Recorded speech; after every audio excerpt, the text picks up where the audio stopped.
Salut les mômes, c'est David. On se retrouve pour notre rendez-vous Môme à la page, le rendez-vous des mômes. Et oui, nous sommes déjà le 21. Aujourd'hui, nous allons découvrir ensemble une autrice, André Prigent. Elle est née en 1963 à Brest et vit encore en Bretagne. André a reçu de nombreux prix pour ses livres, dont le prestigieux prix Bernard Vercel, décerné en Belgique. Ses albums s'adressent plutôt aux plus petits, des histoires fraîches et souvent drôles, proches de la nature. Pour vous donner envie, je vous propose tout de suite une petite lecture. Le Grand Mouton, André Prigent, aux éditions Kaléidoscope.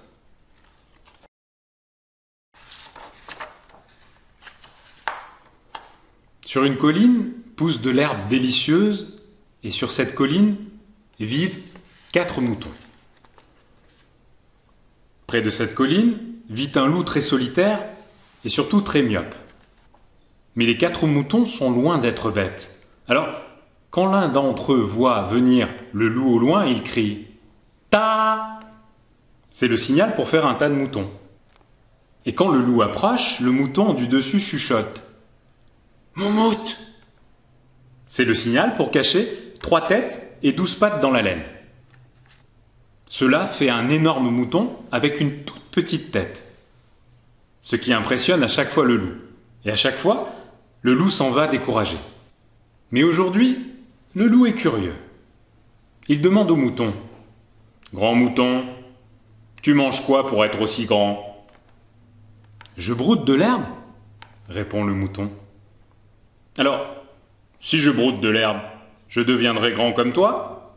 demande le loup. « Bien sûr, » répond le mouton. L'herbe à loup pousse très loin là-bas, derrière la colline. Sois patient, broute matin, midi et soir, et tu deviendras grand. Si vous avez apprécié ce livre, vous pouvez le retrouver, ainsi que tous les livres disponibles d'André Prigent, auprès de nos libraires partenaires ou de votre bibliothèque préférée.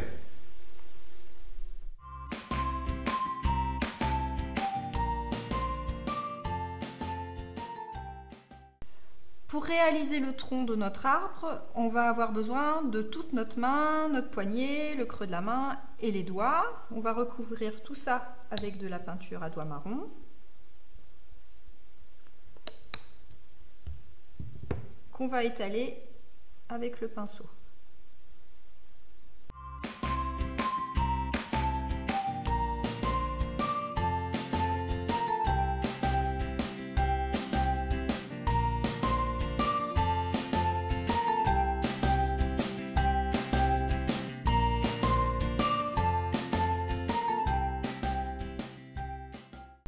On appuie contre notre feuille, d'abord au niveau du poignet. On appuie bien, les doigts bien écartés les uns après les autres. Il faut vraiment bien appuyer.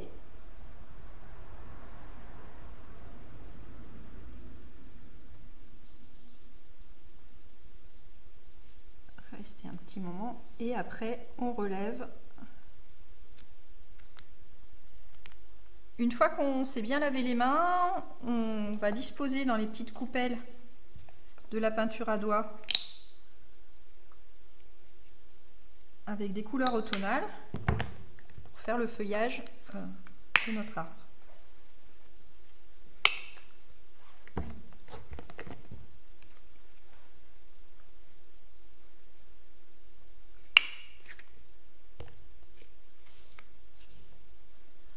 On prend donc son doigt. Le mieux c'est de choisir toujours le même doigt pour la même couleur. On enduit bien son doigt de peinture. Et on peut commencer à réaliser nos feuilles.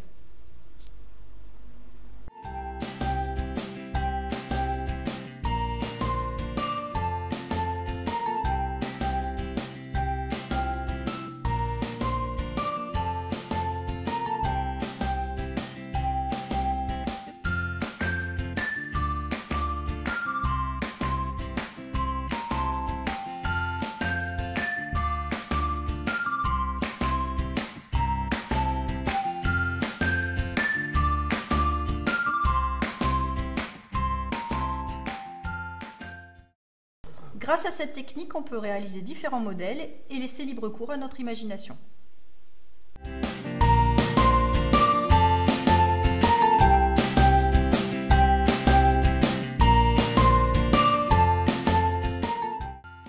Retrouvez-nous le 25 juin 2022 à Sainte-Fère pour la prochaine édition de Môme à la page.